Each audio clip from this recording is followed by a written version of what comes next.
without further ado, I would love to invite up the first speaker of the affirmative team. Can we do introductions? Okay. I'm Michael, pronouns he, him. I'm speaking first F and reply. Hi, I'm Nicole. I'll speak second, and my pronouns are she, her.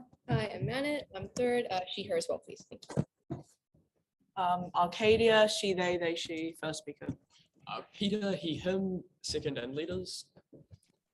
Ella, third speaker, she, her pronouns.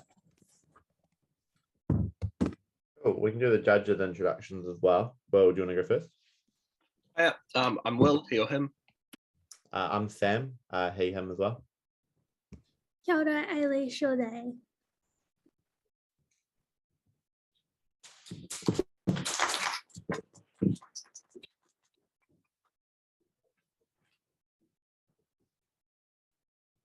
Good.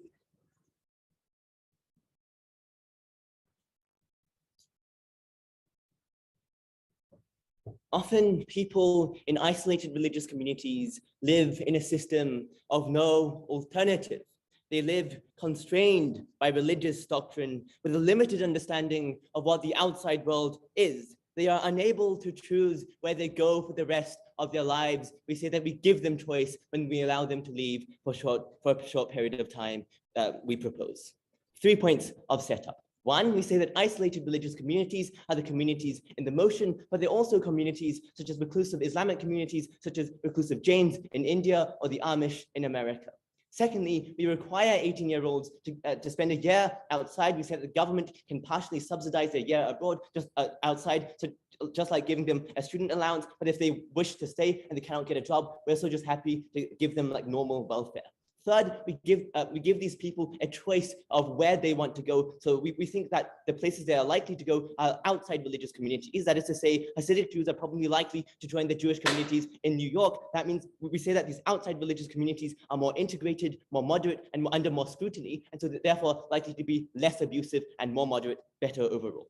3 points of substantive today. One, on why isolated religious communities often have oppressive characteristics. Secondly, on why we give more people the capacity to leave. Third, on how we moderate and improve these religious communities overall. One, on let's characterize these isolated religious communities. I want to point out that these communities are not bad in themselves, but they're bad, one, because like people just some people just tend to abuse power. Like look at the Catholic Church, some priests will just do bad things. But also secondly, we said that norms get distorted over time. That is to say, when the Bible tells you that women are submissive, that gets distorted over millennia to justify things such as domestic and sexual abuse. We think these abuses of power are likely to stay for 3 reasons. One, because these communities are incredibly hierarchical and have very entrenched systems of power. They're very hierarchical insofar as they're controlled by a very few, very powerful male elders who have lots of power compared to, say, vulnerable young women. But this power is also enforced theocratically. That is to say, if there's one imam in your Muslim community and he's the guy with God on his side, you're probably not going to challenge what he says.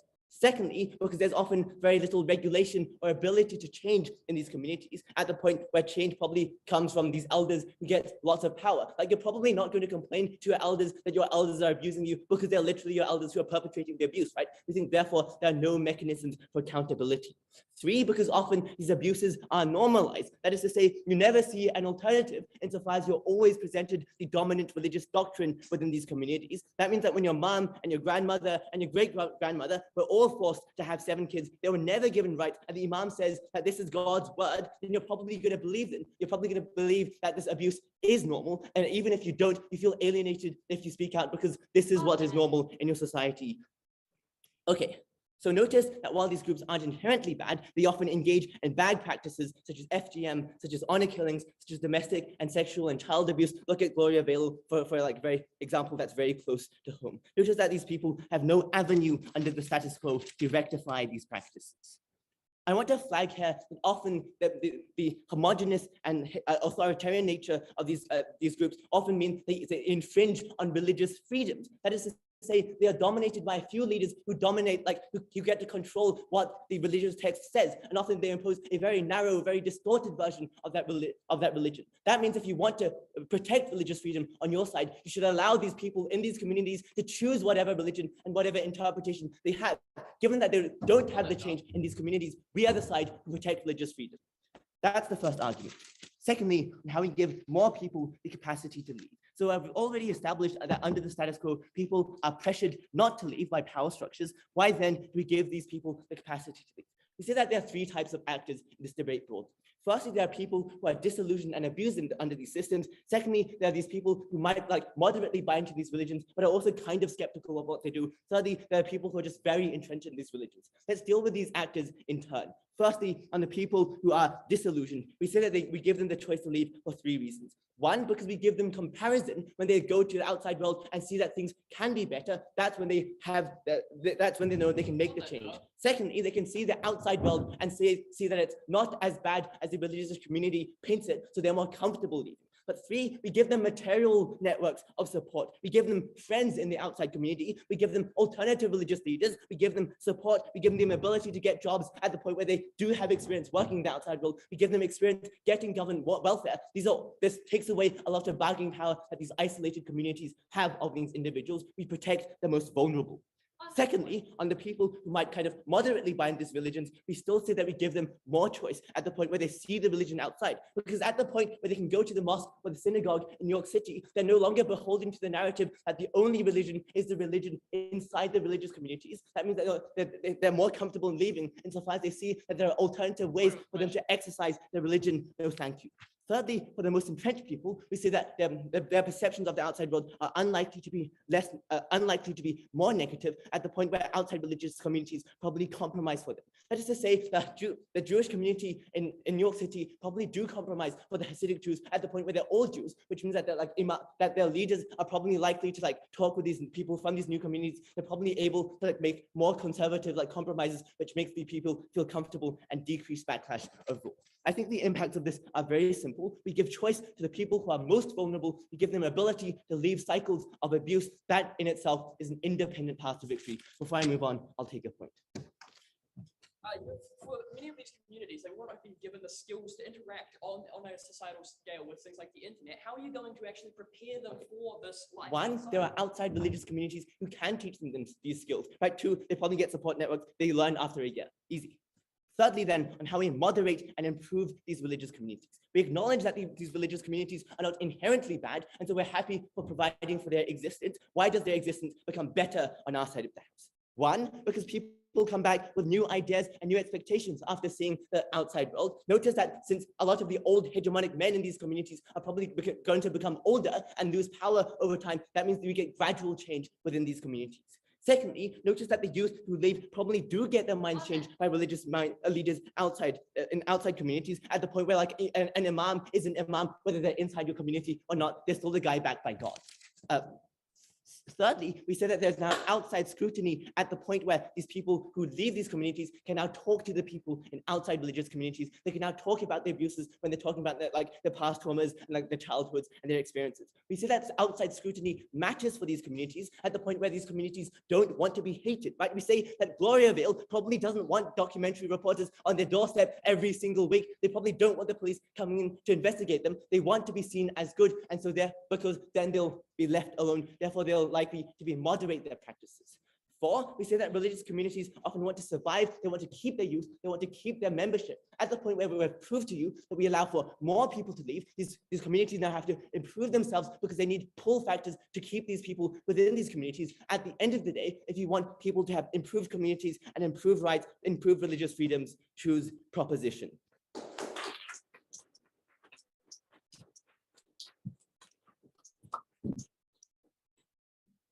Awesome. Thank you to Michael for that excellent speech. I would now like to invite up the first speaker of the negating team to begin their team's case.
Being forced to leave your home, your family, and your community, and everything you've ever known in order to move to a society that violates your religious principles, lacks the support you've always known, and forces you to live a life entirely different from the one you've grown up with.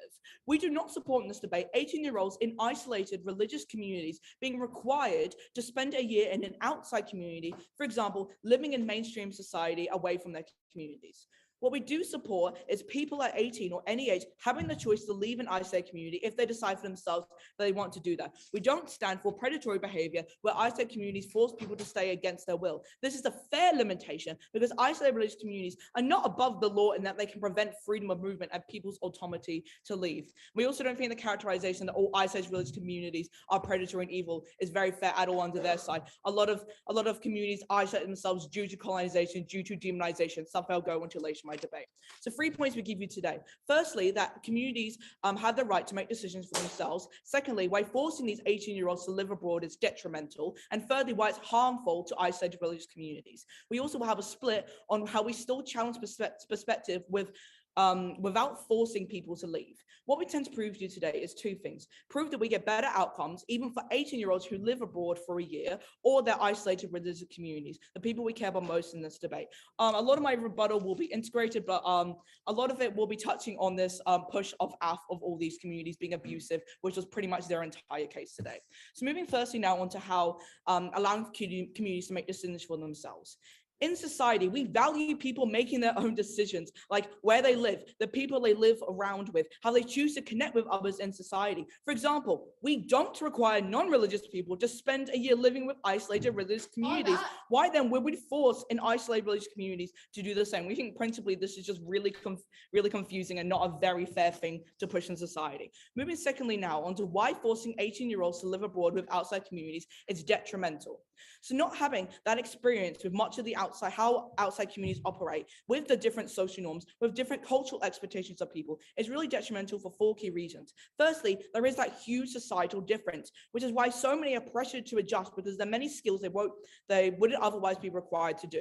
Why is this bad? Well, because it's stressful enough to try and adjust all these cultural and societal expectations. But secondly, a lot of these adjustments violate the cultural values. For example, an exposure to mainstream music with the hypersexualization and explicit details is not something a lot of isolated religious communities are going to be very happy to hear about.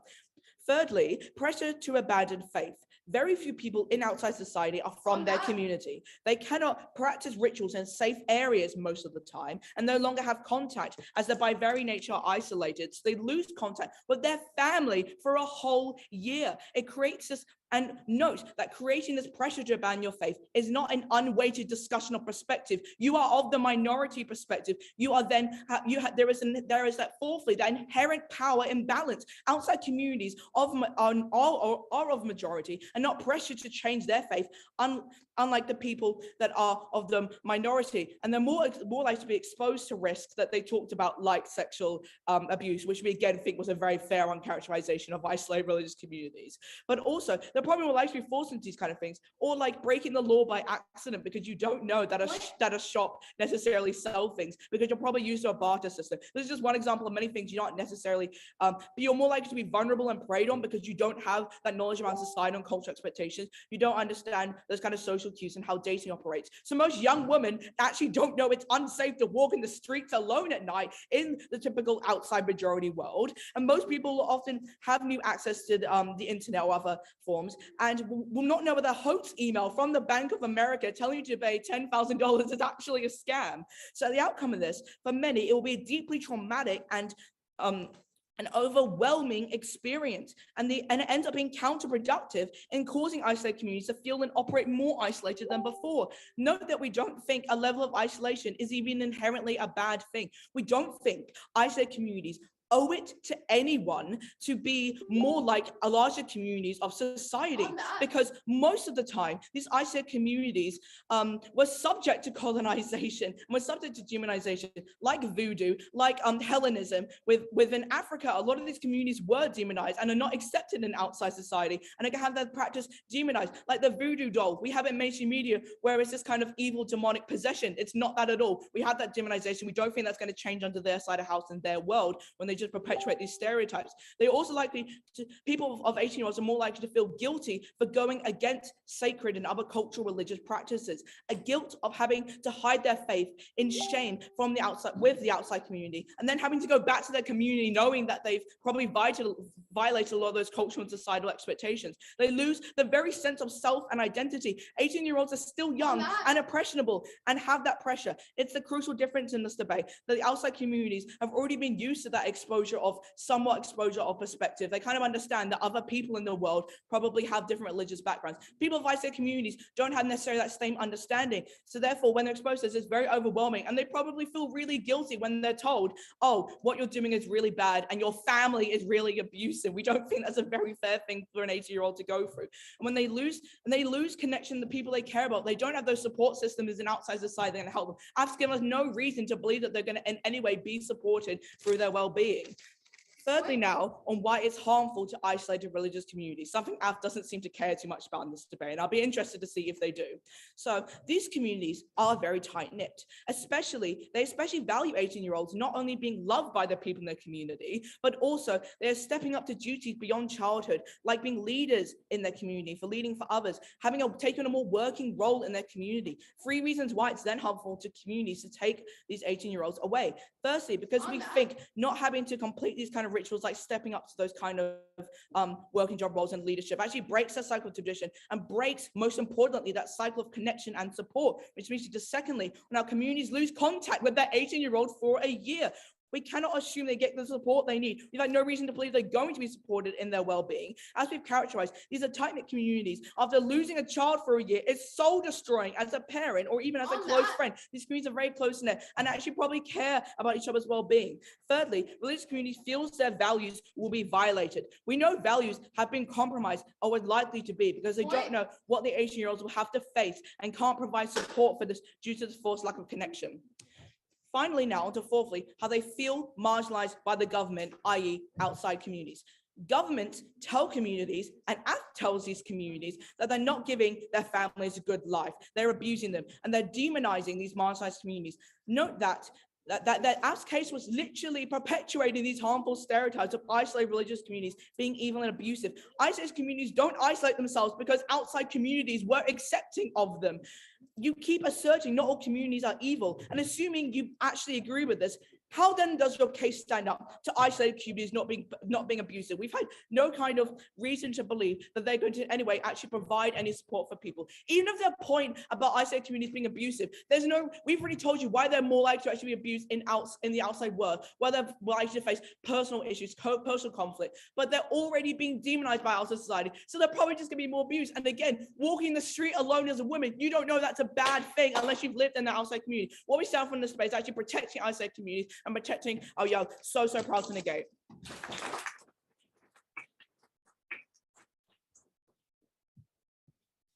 Thank you very much to Arcadia for that great speech. I'd now like to invite up the second speaker of the affirmative team, Nicole, to continue their team's case.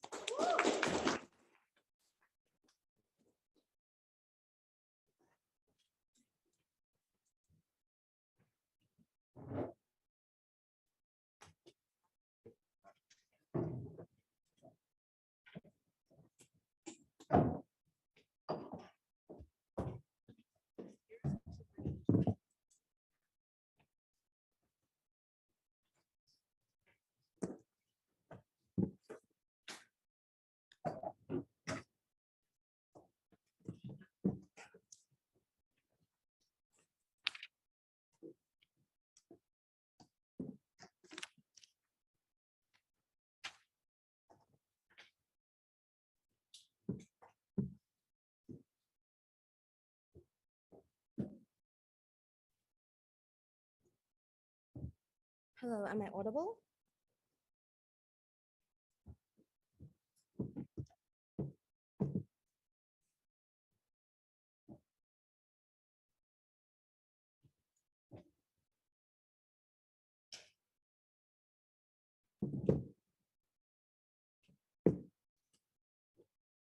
The negating side of this house is going to lose if they don't deal with our material on how these isolated religious communities make a power structure that is absolutely harmful and allows abuse to occur, allows for human rights to be violated, and does not get uncovered or dealt with on their side of the house.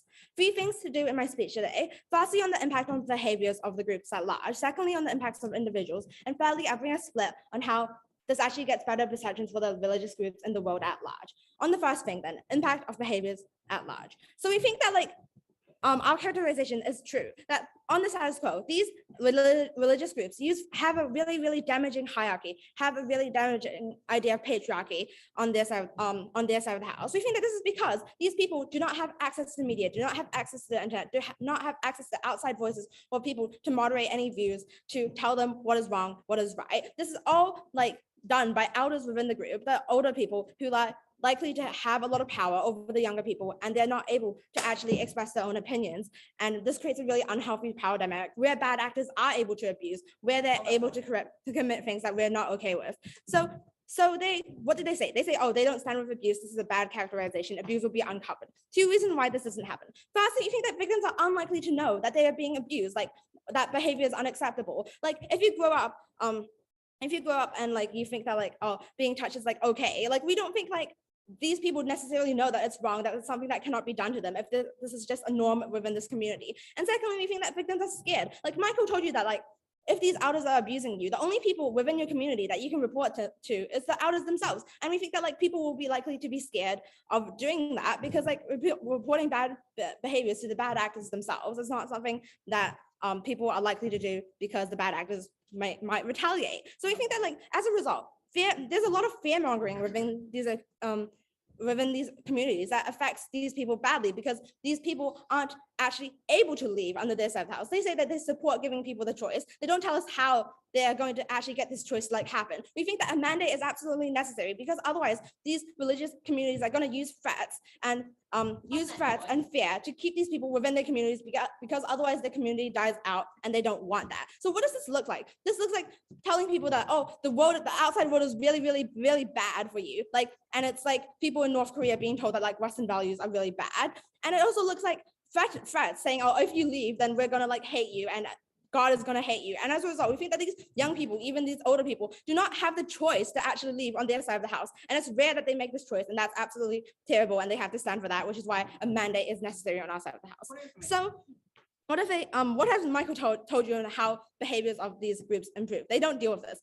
We tell you that if these people are able to leave, if they're able to go outside, tell their stories, find out that things within their communities are not necessarily acceptable or well. We think that we have short-term and long-term change. In the short term, we think that outside scrutiny is more able to tackle these groups because they actually know that these behaviors are going on. And we also think that these groups also want their members to stay. So if they know that their members are definitely going to go outside for 1 year, then they might think, oh, we should treat them better. We should not do these abuses to them because they're going to find out that it's bad. And as a result, they will treat their members better in the short term. And long-term change, we think that these people going out will get educated, will be ingrained into normal society. And as a result, they'll come back and they'll be able to change values over the long term, which also moderates these communities and causes bad behavior to be weeded out. So we win here just by changing these groups' behavior at large and causing them to be more tolerable, less abuse, less damaging on these young individuals. So then on the impact on the individuals. So what have they tried to bring here? Firstly, they've tried to bring you that these people will just struggle on the outside world. 4 responses to this. Firstly, we think that people can avoid things like over-sexualized music and not participate in this. And as a result, they're not likely to be forced into going against the religious values if that's something they want to keep. Secondly, on the damage of not being with your family, you think that this actually happens in normal society. People go to boarding school, people go overseas, people separate for a period of a year. And we don't think that this is absolutely devastating. And even then, we weigh this against being abused. If you're abusive, if you're being abused by your parents, we would rather have you have the option to leave than have good parents be sad for a year and then the children come back. We think that you have to weigh the harms here. Thirdly, we think that Michael has already brought you how these people are likely to go to other religious communities on the outside, more moderated communities. And as a result, they can get support from these groups. And that means that they're still able to live their religious freedoms. They're still able to get support. They have community, they have friends around them. And fourthly, we think that look at common sense here. We think that these people, if they want to learn the internet, won't have a lot of struggle, especially since they're 18. Children can learn how to use the internet. Children can learn that it's not safe in the dark. We think that like these people aren't extremely dumb and they will have outside education and society to help them there. So then on their principle on like religious people don't have to like fold to the outside. We think firstly that like at the point where like people are being violated, people are being abused, the government is allowed to interfere, right? The government is allowed to take you to an orphanage if your parents are abusing you. The government is allowed to say, oh, you have to go to school because that's good for you. We think that like that principle falls. But also on religious freedom in general, we think that people inside these religious communities actually have less religious freedom because they're ingrained in a singular religion since birth. And as a result, they don't actually get exposure to other opinions. They don't actually have the option to be like atheists. And when they come to the outside world, they'll get exposure to these other religions. They'll get exposure to the idea of like atheism, and they can choose what they want to do rather than be forced into one singular religion for the entirety of their life. The principle there falls and we actually accomplish it better. So then they don't really deal with Michael's like really nuanced and multi-layered analysis on how we win on all types of people going out. We tell you that the disenfranchised people, abused people are able to get a guaranteed escape route on our side of the house, and the government is happy to support them. Like we said, we'll give them an allowance, we'll subsidize them, and we give them mouthwear. So then like vaguely interested in religious people and like not really abused people can also like participate in outside communities and come back if they wish. So, like we think that people who love their religious groups, who love their community can come back after this year, and that's like fine. They can come back even then with skills from working and experiencing the outside world. And so we win on like getting these choices for all these 18-year-olds and making sure that these abused individuals are able to escape. We guarantee them a path, and we help the people who are in general because they get more education, because they get more experience. So then moving on to my split on how this gets better perception for larger for the religious groups at large. Note that this split is independent and can stand on its own. It also deals with the best case scenario where this religious groups are all lovely and don't commit any abuses, which we don't think is likely, by the way. So we think that like religious groups are really isolationist and reclusive, and as a result, they have no interaction with the outside world. Right? This means that around the narrative around them is painted by outside people. So this looks like anti-religious people, like and discriminatory media, and as a result, these damaging bad narratives cannot be dealt with by people inside the group because they're all inside, they're not interacting with the outside world, and these demonic narratives can be pushed. So why does our policies change that? 3 ways. Firstly, just by interacting with these 18-year-olds means like more exposure, right? Like these 18-year-olds coming out and like not being abusive people, not being like clearly out of touch, will cause these the outside world to see, these religious people, these reclusive communities have good people, like it's not that bad. Secondly, we think that the 18-year-olds can like spread their values, can like just like spread the religious values, say like the goods of their religion, how their community has helped them, and that's again good exposure. And thirdly, we think that this builds more interest in the community and religion as well. When you get exposure, when you get people coming out and actually speaking about it, and that leads to more positive change if these communities are actually good. So then our outcomes is just like these damaging narratives can be dispelled if they're not true. And secondly, we get increased tolerance for people in these religious groups. So at the end of my speech today, we win on avoiding oppression, we win on freedom of choice, we win on increased tolerance, side proposition. Thank you.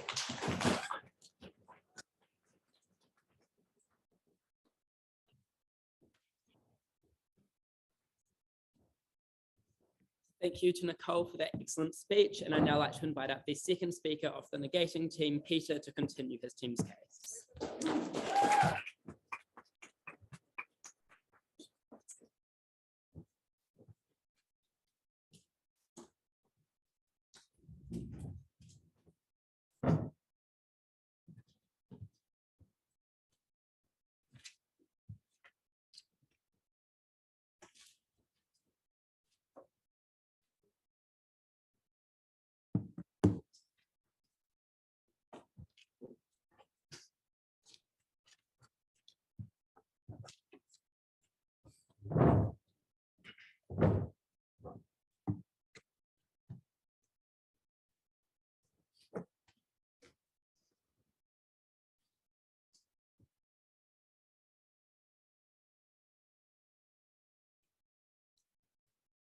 Oh, is that all audible there?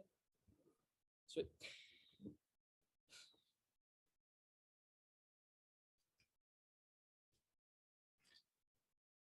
Despite what AF has told you today, we tell you that actually not all religious communities are situations where one male person has all of the power in these communities and abuses all of the children in these communities. We tell you that they have refused to engage with a lot of our content that we have given you today about how some of these communities may not have these abusive power structures, and like about how Arcadia has told you about how this content about how for many of these people it would actually be a deeply traumatic experience to be removed from their communities where they have grown up. I will bring you three things in today's debate. First, I'm going to go over 2 points of clash. Firstly, on who helps 18-year-olds and these children the most. And secondly, on who gives better outcomes for these isolated religious communities. And finally, I'll give you a split point about how we can still challenge perspectives within these communities without removing people against their will. So on the first point of clash today about who helps 18-year-olds the most, the main thrust from the affirming team today has been about how they can help abused people be free.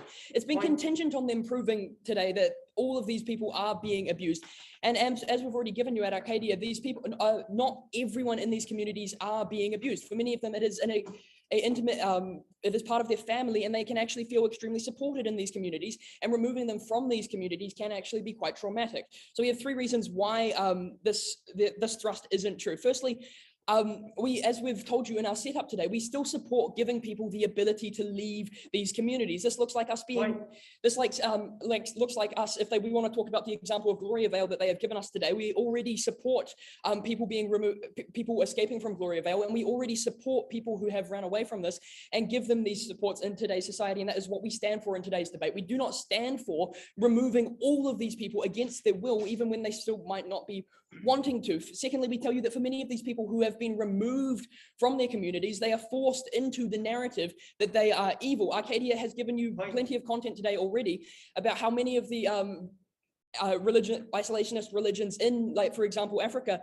in these voodoo religions, they are demonized by the media around the world and are forced into these boxes about it being a deeply bad religion. And so we tell you that then they are just as likely to be facing this abuse from people outside who are telling them, actually, you are a bad person because you are a voodooist. You are a bad person because you have been growing up in this extremely, this community thing. Thirdly, we tell you that actually, for people who have been abused, for many of these people, they do not actually find the ability to come out about this, about how they have been abused for upwards of 20 years. We tell you it is extremely unrealistic to expect these people who have been ripped out of their communities, forced into a new situation, to just suddenly be able to go, hey, I'm being abused in my community, because it is a deeply traumatic experience. And it is an experience that often they are eternalizing for, like we tell you, upwards of 20 years, which makes it actually extremely unlikely for them to be able to claim any of these benefits. So the next thrust on this is about how they will be able to bring back new ideas into their religion and be able to campaign for their freedom in these things. We tell you this is not true for three reasons. Firstly, going to these, they tell us that they'll get this by sending people into other religions that are more liberal but like their own ones. We tell you that they have failed to give us examples of, for example, how an Amish person is going to go to a more liberal Amish society. This just simply does not exist for a majority of the religions. They want to tell you that the debate today focuses solely on large mainstream religions like Judaism that have these sects that are more conservative, or like in these Muslim communities. We tell you that that is not the framing for today's debate. We tell you that for some communities like Shaolin monks, they don't have these more liberal versions. For these, for many of these people like the Amish people in America, they don't have this more liberal version. Secondly, we tell you that even for these places that have a more liberal version, this is still a big jump. We still see them being ripped out of a society, given different cultural practices and different interpretations of the things they know and love. For many of these people, it will be in fact more challenging to go to a more similar religion because they will be confronting their very foundational beliefs. Thirdly, we see that these more liberal, that for many of these people who go to these new places, this massive change means that they are actually not able to absorb many of these liberal principles that they tell you that they will be able to absorb, because they will simply be adjusting to the fact that it is a completely different world. We told you today on this point of clash, we've told you about how people are being ripped out and losing their support system. They're no longer able to talk to their families for upwards of a year because of how isolated their communities are. We tell you that even if they are going to communities that are supportive to them, these are still not their parents. These are still not their friends. These are new situations. And so at the end of the day, it is still a massive change. They do not prove that they get the support. And then we've told you about how we tell you about how society can be just as coercive, trying to force them to change their beliefs. And so at the end of the day, what we see on this point of flash in the real world, what we see happening and what we tell you happens is that these people are being ripped out of their families. They're being ripped out of the places where they feel comfortable and forced to adapt to something that they simply may not have any want to do. We still support people who want to leave these communities from being able to leave, but we do not think that everyone should be ripped out of their communities. Moving on to the second point of flash about who gives better outcomes for the communities, their main thrust today, and pretty much all they've been talking about on it, has been about how they can bring back new views to their community. I've already told you today about how many of these views won't be absorbed because of how different they are, how people are struggling to deal with simple things like the internet. Secondly, we tell you that these people are actually often will be turned off by the society because of how different it is, and may actually, because they are finding this a traumatic experience, simply shut down and refuse to interact with these new views. Secondly, we tell you that for many of these, there are actually better, if we really want to pursue bringing in new views to these communities, there are better ways to do it. This will be responded to mostly in my split about how we can bring people into these communities rather than taking people out. The next thrust today has been about how we can hold these communities accountable. As we've already touched on today, we already monitor these communities like Gloriavale and the Amish communities. We already have people going into Shaolin monasteries and making sure that there are no harsh crimes being committed. And so we actually still have this accountability on our side of the house, and they haven't actually proven why forcing people out of their communities will actually increase any accountability today on our side of the house. And so I'll now move on to my split point that responds directly to, before I move on to my split point, I'll accept that point of information. Won't the 18-year-olds who you go with and come back just tell their friends about how to cope with the outside world, so friends just educate friends and you do get support? We tell you that it is unrealistic for them to be able to understand the outside world in a mere year. We tell you that even if they get a perfect understanding in a year, the world is changing so quickly that this will probably be outdated by the time they're trying to tell their children about it. And so that actually doesn't happen. So now on my split point about how we can still challenge perspectives. So while we agree that diversity can be a useful thing, however, we do not believe it should come at the cost of the removing these people from their communities. And we tell you that there are far better ways to do this. What are these? Firstly, we tell you that very few of these communities are actually completely isolated like they tell you. We tell you they still are at least briefly connected to the outside world. We tell you Amish communities still will go on shopping trips outside their communities, maybe once every so often, once a year maybe, and that still gets at least some contact in order to keep them in check. Secondly, and crucially, we tell them that the best way to get these changes is by sending people into their communities. Why is this better? For two reasons. Firstly, we can tailor the education to their specific needs. And secondly, we can present it in a way that isn't abhorrent to them because of their cultural values, and make it so that they're actually able to accept this new information rather than just shutting down and rejecting it. And finally, it incorporates the crucial element of consent that we are campaigning for today in today's debate. And so the moot must fall.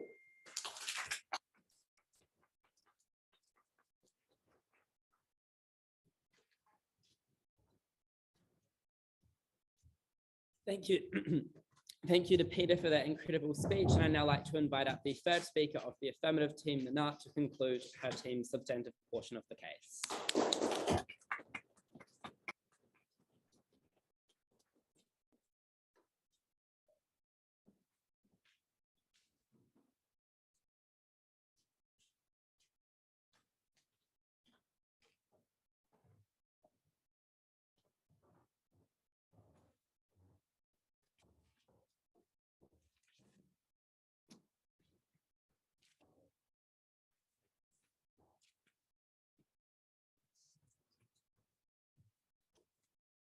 I'm going to flag before my speech. There are examples. I apologize in advance if anyone is sensitive to this kind of information. Yes.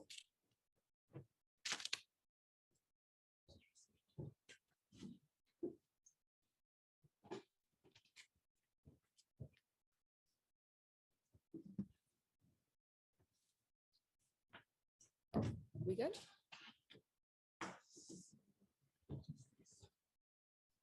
Look, if Neg wanted to win today by proving that they can consent, they had to defend how these people who are born into these communities, who are indoctrinated into these communities, ever had the consent. We've proved to you adequately throughout the outline of argumentation that these people never have the capacity to leave on their side of the house. The inherent pressures and power systems within these isolated communities meant that these kids never had the option to leave. I'm going to be doing two things in this speech today. Firstly, I'm going to tell you what we need to do to win. Secondly, I'm going to give you 2 points. Firstly, on choice and your capacity to leave and the impacts on these people. Secondly, on the impacts on the community. Before I do that though, what did we have to do to win? What did they have to do to win? What we told you right from Michael is that we win this debate today by proving that firstly, we improve people's capacity to make the choice to leave. Secondly, we improve these communities and we reduce their capacity to be oppressive and to be harmful to people within them.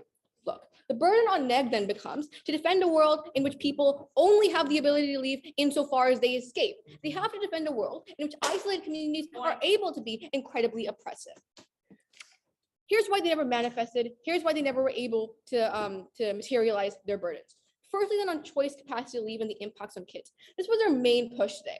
They told us that like people aren't going to have the capacity to consent on our side of the house, and that on their side they can make the choice. We have 8 responses to effectively frame this out of the debate today. Firstly, we tell you that they're leaving with their friends, right? It's not just one 18-year-old leaving at a time. Look at Rumspringa with the Amish people. They all leave at once. They have support systems. We think you grew up with these kids. You probably have sufficient support mechanisms that way. Secondly, people who do end up coming back can prepare the future generations. After multiple cycles of 18-year-olds leaving, you accumulate knowledge of how to cope with the outside world. If people do come back, if the communities are so good as they characterize, people do come back on their side of the house. If they don't come back, then we think it's probably because these communities are incredibly toxic. We win either way. Thirdly, if you do end up leaving permanently, there's a support system of people who also left. If the communities are toxic as we've characterized, people leave every single year. That means when you leave permanently or if you decide to leave, you have a support system of people who also left, who are able to validate your experiences. That's an incredibly strong mechanism that defeats a lot of their material.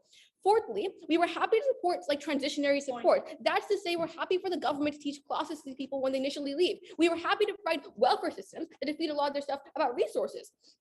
Fifthly, their new communities support them. Michael gave you a great example about how these Hasidic Jews were able to interact with other Jewish people. We think when you're all going to the synagogue together, you'll probably have some sympathy for your fellow Jewish people. Insofar as that exists, we think they have other support systems. They gave us an example about monks. Look, monks often come from like ethnic, cultural backgrounds. We think even if you don't have similar religious communities, you have similar conservative cultural communities, right? Those are able to support you adequately. Sixthly, the transitionary programs and capacity support are exclusive on our side of the house. Look, if they want to support kids leaving out of choice, on their side, these kids choose to leave. They're thrown into a world with this music. They're thrown into a world where there's less people like them outside. We think we exclusively created systems. If you want to support choice, you have to side with Pro.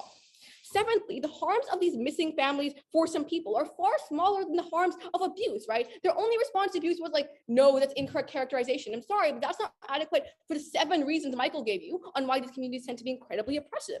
But furthermore, we tell you, look, the groups that are probably going to miss their family a lot, even if they have like all their friends coming with them, are probably very small marginally. The impacts of missing your family are always going to be less consequential than the impact of being stuck in a system in which you can never leave. They're probably far less impactful than being forced into FGM and being married to a 55-year-old man in Gloriavale with whom you're going to have 7 kids when you turn 18.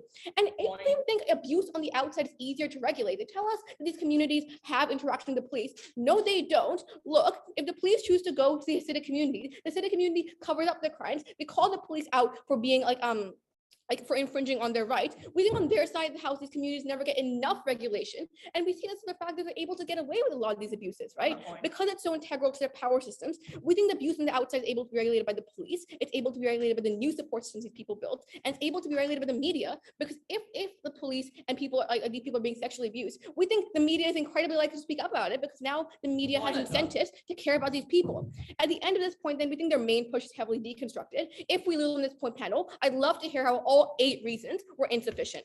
That leads me secondly then onto abuse and your capacity to leave.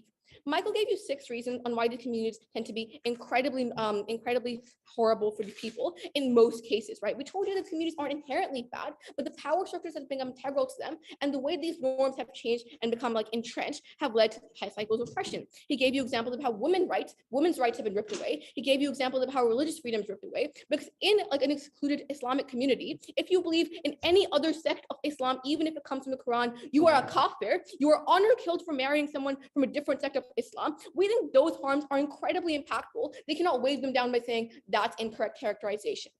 Look, they tell us you can choose to leave. Nicole tells you why the choice never exists on their side of the house, and we had 4 reasons for this. Firstly, because you have pressure to stay and hold of the community. They themselves concede that these communities rely on people becoming farmers or like having more kids later on. We think because of this, these communities are able to say, look, we're going to fall apart if you don't have more kids. God's kingdom is going to fall apart if you don't stay and you marry the 55-year-old man.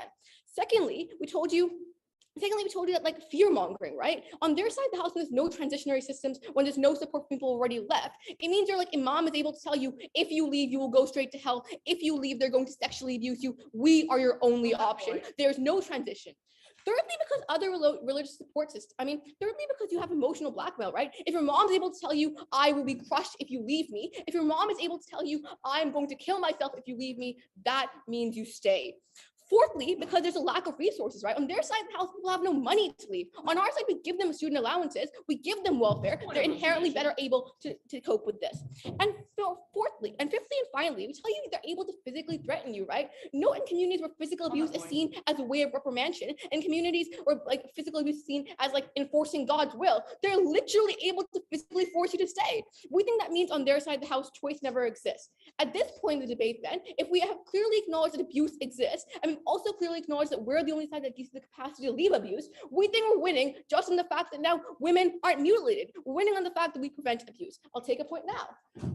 If we follow your characterization, average victims have come about the trauma for 22 years. So what would happen in 1 year when your entire family community, when you're told that they are bad, why would you actually listen to them? 2 things. Firstly, you're not told your community is bad. Oftentimes note that people don't understand it's abuse because it's so normalized. If you see your mom being beaten, if you see your grandmother being beaten, if you see that that is normalized, you never acknowledge it's abuse. Note you're able to acknowledge it's abuse when you leave this community and you say that is not normal in society, right? This leads me into my final point on this, on trauma. This is like there's like second main push here. It's tell you like trauma is going to be really bad here. This is contingent on them proving that people aren't able to cope. I've given you 8 reasons people are able to cope. We think that's already framed out the debate. My final response here, though, is that the marginal harm of trauma on some people is far less significant than the marginal benefit we get if even one group, if even one community with high levels of oppression is able to change. That leads me finally into my margin building point here on the impacts on these communities. Look, Nicole gave you a great split on how these communities who are good, for example, if the voodoo community is incredibly good, we get you benefits because now in this interaction, the media isn't able to incorrectly characterize these groups, right? Now when you're forced to interact with a Hasidic Jew, you cannot perpetuate stereotypes about Hasidic Jews. This means that all their material on this is actually flipped on them. We get all the benefits of these communities getting acknowledgement and being addressed. And secondly, we tell you on this point that if these groups are so good, people come back and the regulatory pressures on them, as Michael explained to you, means that these groups get improvement in the long term. Look, we win by protecting children from abuse. We win by improving communities. We win by protecting religious freedom. Propose.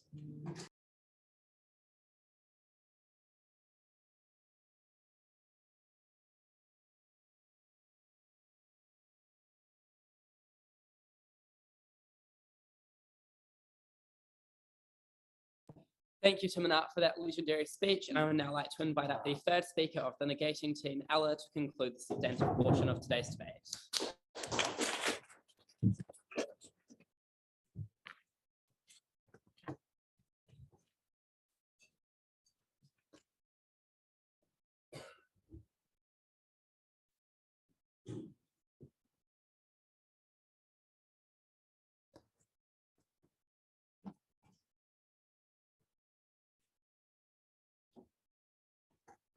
Just checking that I'm audible.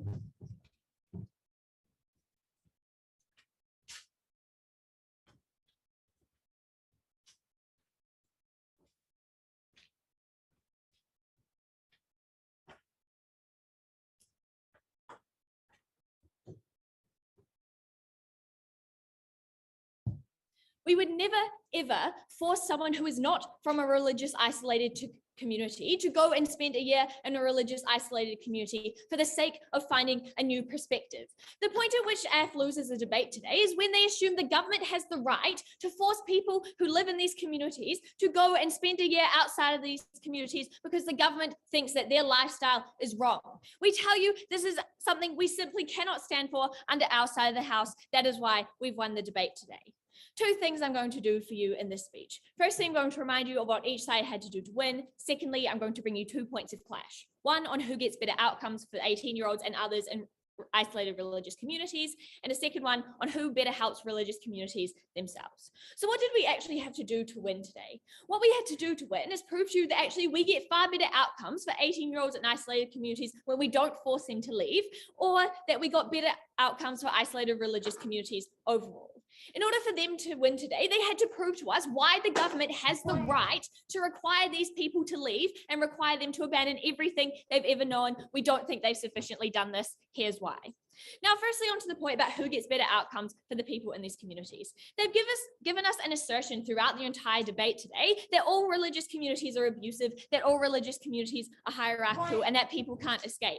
They've told us that like people just be able to go to outside communities with similar religions and find support, and that like if bad things happen, the outside media can expose it. 6 responses to this today. First, we tell you not every religious community is abusive. Many of them do operate well, and we only hear about the abusive ones because of the media stereotypes that F has tried to perpetuate to you today. We tell you that actually we have a lot of communities that are not abusive, because otherwise they would simply be called out. There would simply be police intervention, right? We tell you this is something we stand for under the status quo. This is something we see when the police like get sent into Gloriavale because of these human rights abuses. We tell you that if abuse exists, we deal with it sufficiently. Not every community is abusive. We tell you that we actually support victims far better under our side because we have this culture of victims like being able to come and speak out. We tell you that we support them, having the choice to stay in these communities and then still be able to speak up if they feel it's abusive, rather than forcing them out of it under like the assumption that their community is abusive, not actually asking these people for their opinion, not actually giving them a choice and just forcing them out. Their whole model today was about giving someone a choice to stay or go. I don't see how it's giving someone a choice, forcing them to leave against their will and spend a year away from everything and everyone they've ever known. Secondly, we told you that people can and should have the choice to leave, and we mechanize how they do this. We protect this right under our side because we monitor communities. We look at places like Gloriavale, we look at places like the Amish communities, and we support victims to leave if they need help. This looks like we told you at Peter, getting police involved if people need help to leave. This looks like uplifting victims and giving them platforms to speak when they get out. We tell you that like under their side, they just don't get any of that help because they rely on the fact that people like spend a year outside and then suddenly go and like speak up about their abuse. As Arcadia told you in a POA and as Peter told you in your split, like people don't just go and speak out about their traumatic experiences when they're shoved into the real world with people they don't know, with no familial support. It is unrealistic to assume that if abuse exists, it will even be uncovered under their side because people will feel so unsupported and so unstable after being pushed into a lifestyle that they have no idea how to live. Thirdly, we tell you that like sending people to vaguely similar outside communities does not help them to adjust to the real world like Ath has asserted they do. 2 reasons. Firstly, because some communities like Shalom Monks, for example, just don't have similar communities. Even if they have like a cultural group that like might support them, we tell you that it's still like very, very different from what they've known. They're forced into isolation because like they feel like they can't relate to these people. They have entirely different principles.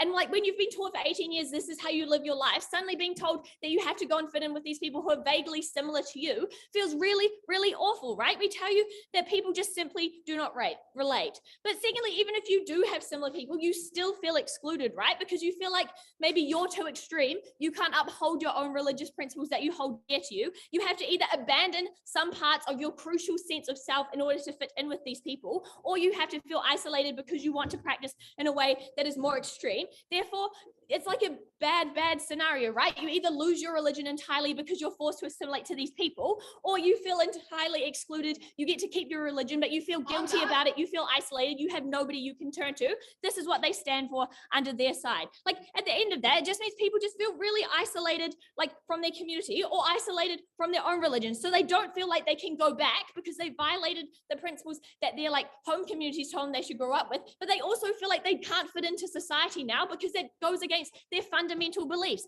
They leave people feeling confused. They leave people feeling unsupported. We can't stand for this. Fourthly, we tell you like people just, the principles that people grew up with are going to be violated. They're like, oh, they'll just avoid things that violate their principles, like music, like interacting with like the opposite gender, or like doing things that go against like their principles. We tell you this is simply untrue. People are going to have to experience this. If they're forcing them into the world, this is just going to happen. Like, secondly, people just feel like really betrayed. They're not sure how to go forward. They feel like they can't go back because of that betrayal. They feel like they don't quite fit in because they maybe don't want to do things. They're like other young people in their society that maybe have a, like, even if they have a more moderate view of their religion, they feel like they can't fit in with those people, nor can they fit in with mainstream people. There's like a bad situation that exclusive harm occurs under their side. Fifthly, they've operated on the assumption that like friends and family will come back and teach you how to like operate in society. We tell you this simply isn't true. We told you at Peter, like, because these norms are kind of outdated, you can't expect it's going to be the same. But secondly, everyone has different experiences, right? Like your mother or your sister or your brother or your friend, like they are going to have a wildly different experience to you because they are not you. They do not have, like, religion is deeply personal, right? They do not have the same view. They are not going to be able to teach you exactly how to cope in a world that you have had no other experience with. We think we prefer people to be able to like stay where they're protected, stay where they feel valued, and not have to be thrust by the government who has no right to infringe on your religious, like, right to choose to be in a religion, to send you out into the outside world. Sixthly, and finally on this, we tell you that outside media demonizes these people because of the perceptions of bad narratives. They're more likely to attack them. They're more likely to feel awful because of the religion they hold. Peter and Acadia both cover this quite adequately. Now, second, like at the end of this point, we tell you people feel really isolated. They feel betrayed. They feel disconnected from the world. They feel disconnected from their religion. Now, moving on to who better helps religious communities. We heard from AF that like people can go back and change views, that they'll interfere to stop abuse, that they want people to like trust each other. Firstly, we tell you like these communities already do have an incentive to be good, otherwise they'll be held accountable. This looks like we told you right at Arcadia in the first 30 seconds of her speech, these communities are not above the law. They will be held accountable if they are forcing people to stay against their will. They will be held accountable if they are found to be abusive. We tell you this means we do hold these groups accountable. And also because of the scrutiny that we have in society, we will hold these groups accountable. We do support victims. Secondly, they ignored Peter's entire split on sending people in rather than forcing people to go out. This looks like allowing them to integrate in ways where they feel safe, where they're able to do it for like a short period of time as modern, rather than forcing them to go and live there. We think some integration like that is better than a forced life. Thirdly, we tell you we just don't change views if they return because they're told it's bad. Like they're told by outside world their religion is bad. They're told by the inside religion that their outside experience is bad. They aren't able to change anything. They just feel conflicted. At the end of this debate today, we are the side that stands for people in religious communities feeling safe, feeling included, and feeling loved. That is the whole purpose of this debate, something that AF has ultimately failed to do. So proud to oppose.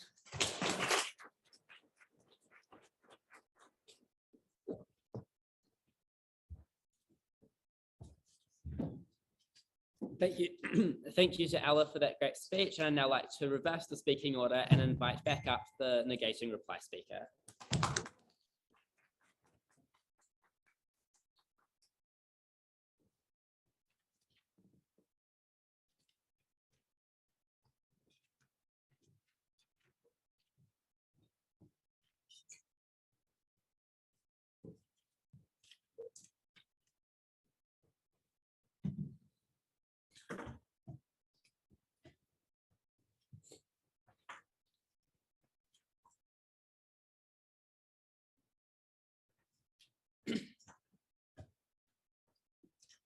Cool, am I audible? Fine. Yeah, sweet.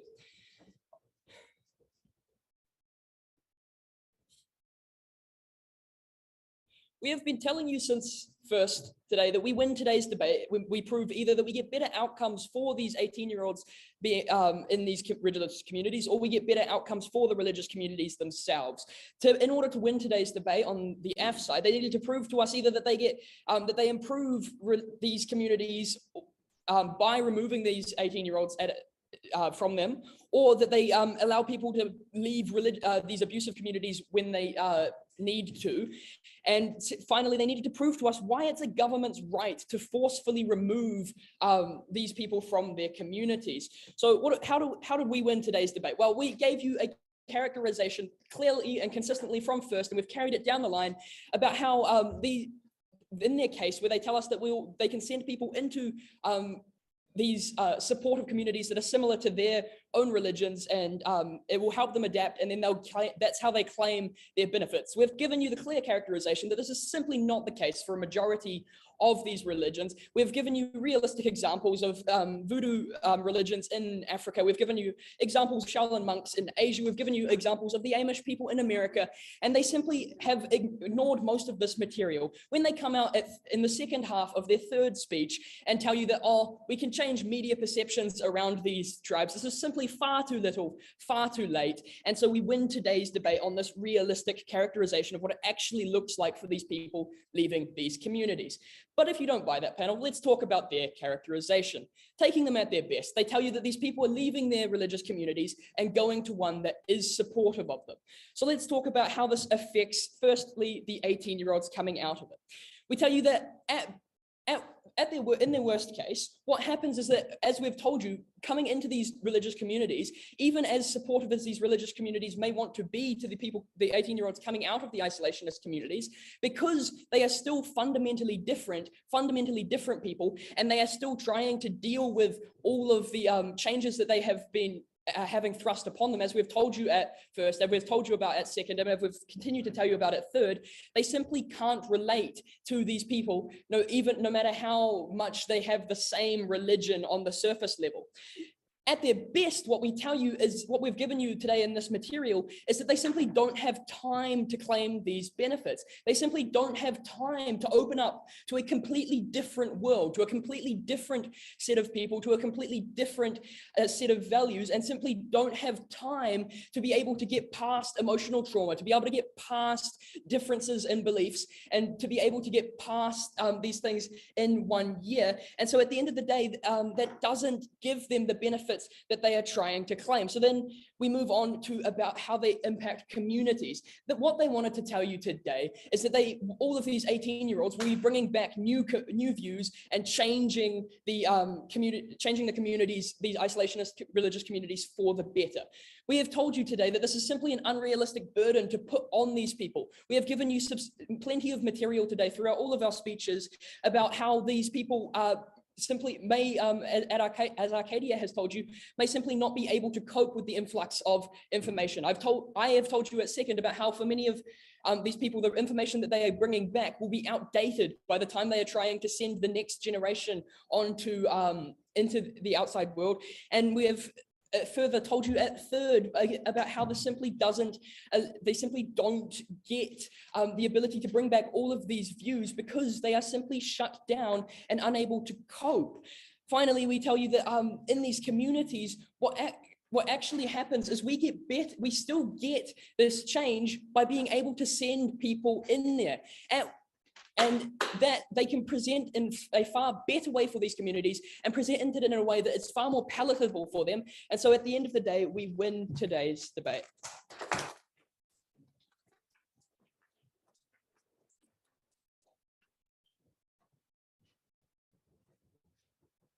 Awesome. Thank you to Peter for that great reply. And I'd now like to invite up the reply speaker of the affirmative team.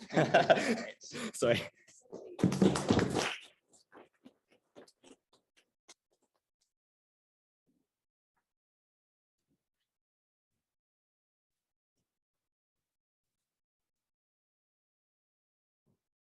We're good? We're good?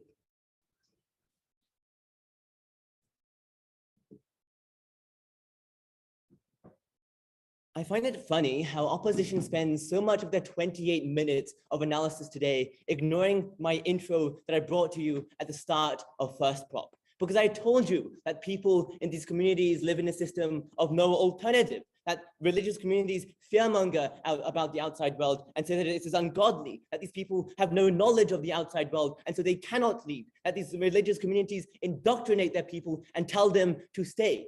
Clearly, these communities are oppressive. To be clear, we protect their freedom of movement. We don't infringe upon it. I'm going to answer two questions in this reply. One, on who reduces abuse in these communities, and then secondly, on who improves individual experiences for the people who leave. Firstly, then, on the reduction of abuse in these communities. We brought you two pushes here. Firstly, we said that we gave people the ability to choose to leave, but secondly, we told you that these communities themselves improve. What did we hear? The first response was them just telling you that, hey, not all religious communities are all bad, but clearly some are bad, right? Like we hear about stories of abuse. And at the point where we can prove to you that we stop FGM, I'd like them to outweigh the benefit of reducing FGM. Clearly, I don't think people feeling sad for a year cuts it. Secondly, then, they tell you that people are traumatized by their 1 year outside in the world, so they don't absorb like outside liberal values. Look, Mennonite deals with this incredibly well when she gives you 8 reasons. I'm going to summarize them here. Firstly, she tells you that you have friends, right? You literally leave with your friends who are 18-year-olds. They give you community outside, but those friends also come back to you and tell you how to cope with the outside world. Clearly, you can cope here. She tells you that there are outside religious communities, at least cultural communities. And here I want to bring back my analysis at first, because notice that often there's a huge sense of ethnic identity. I think lots of Jews just want to help each other because they're Jewish. That means that even if they don't understand each other, even if they're very different, they still feel a common sense of connection from being Jewish. Therefore, they're going to make compromise. This is stuff I told you at first. They never responded to in 28 minutes. Clearly, they're losing. Third, they tell you that people need 20 years to talk to like open up about their experiences. Sure, some people might take 20 years, but having people have at least 1 year to form relationships and talk is better than having no years, right? Like clearly weigh the benefits here, right? 4, they propose this really weird alternative, but they want to like send people into these places to like spy on them and monitor them and like send police in to do the same thing. Look, Mennonite preempts this very well at third by saying that when you send in unfamiliar members to these communities, they do cover-ups up. But also secondly, I want to point out how absurd their point is, because like the community, because the police doesn't know what to look for until they are whistleblowers, right? How do you get whistleblowers? Panel, just think about it. But finally, I want to bring back all of the material that they missed from my first speech. I told you about how there are new ideas that are brought in. I told you about why there's organic change when elders age out. I told you when friends leave like into the outside community and form support systems. I told you about how these communities moderate themselves in order to keep their youth. I told you how you get more police at the point where people open up for their experiences. So if they want to win on police, we get more police. Clearly, we are winning. Let's then deal with the second question about individual experiences for 18-year-olds outside communities. The first thing they tell you is that they bring you this really weird principle about like how the government doesn't have a right to force you to move out. I want to weigh that against the counter principle I brought you right at first, that we protect individual rights to religious freedom. Clearly, they can't even win on principle. Secondly, they tell you that these people feel demonized by outside society. Nicole deal with that aspect by saying that demonization happens when there's a lack of understanding. When people talk, demonization decreases, we actually get more support. Finally, they tell you that people like lose connection with their family, they're traumatized by a different outside world. Again, I want to impose a sense check here. Nicole tells you that people spend a year abroad at like boarding school and culture shock. Clearly, that's not traumatic. We don't have a generation of traumatized people on their OE. Clearly, these people will be okay. We do get support proposed.